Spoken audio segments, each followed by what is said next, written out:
Hello guys, in this video I will show you how to see old Spotify Wrapped. So, in order to do this, first of all, navigate to your Spotify application. After opening the application, you will see this interface. Here, you'll have to simply click on this search icon just at the right of home and you will see the search bar.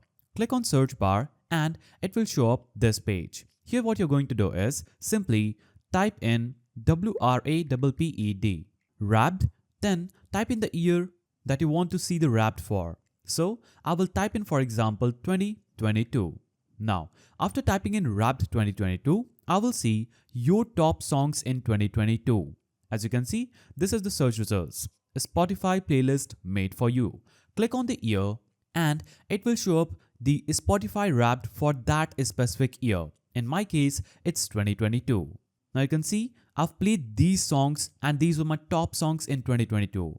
You can now play it or add it as a playlist, download it or do anything you want with this Wrapped. Now you can go back and remove this year and type in another year and Spotify will bring up that Spotify Wrapped for that year.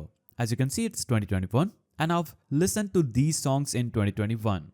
So that is how you see old Spotify Wrapped. If you found this video helpful, please don't forget to give it a thumbs up and thanks for watching.